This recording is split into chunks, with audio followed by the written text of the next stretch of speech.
Welcome to the deep dive. Okay, picture this. It's a quiet, kind of misty morning, November 2017. We're deep inside the Velavadar Black Buck Sanctuary in Gujarat, India. Mm-hmm.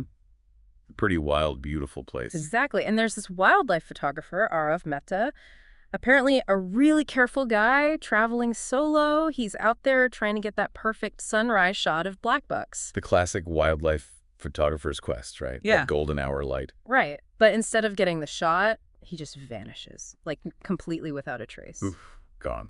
So today, that's what we're diving into, this really, really baffling mystery.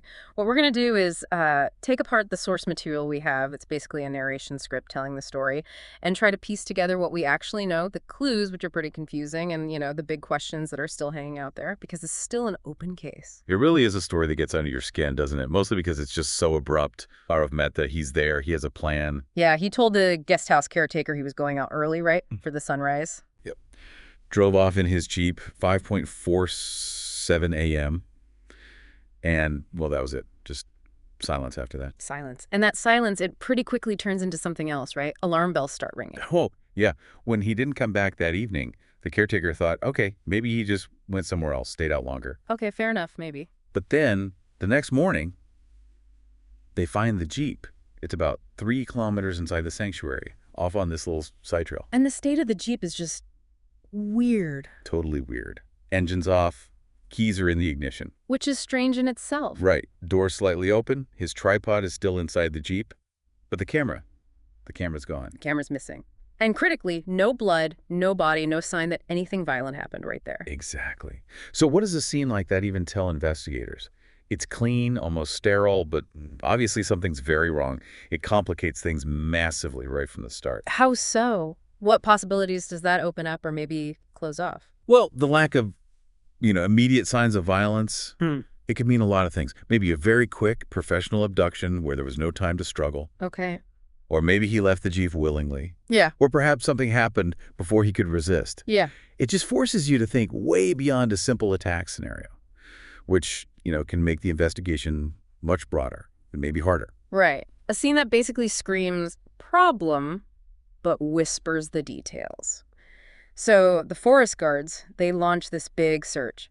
Drones involved, scouring the area for 5 straight days. 5 days, and absolutely nothing turns up. Yeah. Just a blank. It must have been incredibly frustrating. Until day 5, then they find something. Day 5, there's a crucial find. A small SD card. The memory card from a camera. It's found in the mud, and it's pretty scratched up, damaged. Okay, so maybe an accident. Maybe it fell out. Well, that's what you might think initially. But forensics looked at it, and this is pivotal. They confirmed it had been purposely wiped. Purposely wiped. Okay, wow. That changes things, doesn't it? Complete. Can you explain that a bit? Like, for us listening, is purposely wiped just hitting delete on the files? Or is it more? Oh, it's definitely more. See, just deleting files, often that data is still there, recoverable with the right software. It just removes the easy way to find it. Right. Purposely wiped usually means someone used software to overwrite the data, maybe multiple times. It's a deliberate, conscious effort to make sure whatever was on that card could never be seen again. So someone knew what they were doing. They knew that card might have evidence. Exactly. It suggests someone understood the implications, had something serious to hide, and took calculated steps. It shifts the whole focus from maybe an accident or getting lost to, definite criminal intent. Someone wanted to erase something Arav captured. Okay, so that's a massive clue, even though it's technically an absence of information. Now, adding to this whole confusing picture, the source mentions these reports from local villagers, but they don't quite line up. Yeah, that's another layer. Some villagers apparently reported seeing 3 men with bags and lathis in that general area around the time Arav disappeared. Lathis, those are like long, heavy sticks, right? Sometimes used as weapons. Correct. Basically sturdy sticks. But then other villagers recalled hearing shouting. The problem was they couldn't say exactly where it came from or, what the shouting was about. So potentially crucial witnesses, but the information is vague. 3 men shouting. It's tantalizing, but not really actionable, is it? Not without more specifics, no. It's incredibly frustrating for investigators.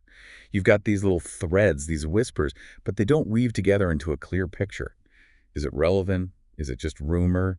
Hard to say. And just when you think things can't get murkier, Day 8. Another find. Right. Near a swampy area, they find a cloth bag, but it's half Well, burnt. right. And inside, there are pages of something. Paper. But they're completely soaked, totally wet, and completely illegible. You can't make out a single word. So another clue that leads nowhere concrete. It suggests something happened there, maybe involves documents, maybe it connects to the bag the men were supposedly carrying. But ultimately, nothing you can read. Precisely. It's like finding a puzzle piece that's been chewed up. You know it belongs to the puzzle, but it doesn't help you solve it. What was on those pages? Why burn them? Why leave them near the swamp? More questions, no answers. So the trail goes cold. For 3 whole years, this case is just stuck. Fragmented clues, wiped memory card, vague sightings, burnt pages, but nothing solid. 3 years of silence, essentially. Then fast forward to 2020. There's a breakthrough, or at least something that looks like one. A poacher gets arrested on a totally separate charge. Yeah, completely unrelated. But during his interrogation, he starts talking about Arav. Whoa. After all that time. That must have sent ripples through the investigation. What did he claim? Yeah, he was pretty dramatic. He claimed he actually saw Arav running, and that there were 3 men chasing him. 3 men, matching the villager reports, potentially. Potentially. And according to this poacher, the men were shouting, "Kamrade!" Give us the camera. Exactly, give us the camera. And then he claimed he saw Arav being dragged towards the swamp. Dragged towards the swamp, where the burnt bag was later found? The very same area, yes. So suddenly, you have this narrative, this potential sequence of events from an apparent eyewitness. And this is the huge but, isn't it? Despite this testimony, this seemingly perfect fit, there's still no body, no physical proof to back it up. The case is still officially open. That's the massive hole in the story. The poacher gives this vivid account, points towards the swamp. But searches, presumably, found nothing definitive. No remains, no weapon, no concrete link. So how does that work in an investigation? You have this testimony, but zero physical evidence to confirm it. Does it just hang there? Does it cast doubt on the poacher himself? It complicates everything immensely. An eyewitness account, especially from someone potentially looking for leniency, like a poacher under interrogation. Right. Well, it needs corroboration. Right. You can't just take his word for it. Exactly. Without a body, without any physical evidence linking anyone to Arav's disappearance or supposed death, the poacher's story remains just that. A story, a compelling one perhaps, fitting some clues, but unproven. Maybe he saw something, maybe he embellished, maybe he made it up. It leaves the case in this sort of limbo. You have a strong narrative, but no foundation to build a legal case on. So it brings us right back to those fundamental questions the source material raises. Was this Arav stumbling onto something he shouldn't have? Like he accidentally photographed poachers or maybe some other illegal activity, and they silenced him to get the camera? That seems to fit the wiped SD card, doesn't it? And the poacher's testimony, if you believe it, points directly at that. The chase, the demand for the camera. It all points to the camera holding the key. It strongly suggests that, yes, that feels like the most logical explanation for why someone would go to such lengths. But then there's the other possibility, however unlikely it might seem. Could this have been some kind of elaborate, planned disappearance orchestrated by Arav himself? It feels less likely, given the wiped card and the poacher's account. Yeah. But the complete lack of any trace of Arav, even near the swamp where he was supposedly dragged, that keeps the door open for other, stranger possibilities. Could someone really vanish so completely if it wasn't, on some level, planned? It's unsettling because the evidence, or lack thereof, doesn't definitively rule it out. It just leaves you hanging. The vanishing at Velavadar, it's still just that. A vanishing, an open case filled with these tantalizing bits and pieces, but no solid answers, a real chiller. It really is. A stark reminder that sometimes the truth just stays hidden. It makes you think, doesn't it? What secrets can a place like that, a wild sanctuary, actually hold? And that wiped SD card? Yeah. The silence from it is almost deafening. What does it really tell us about truths that maybe, just maybe, are never meant to come out? Sometimes it really does seem like only the jungle knows the full story, and it's not telling.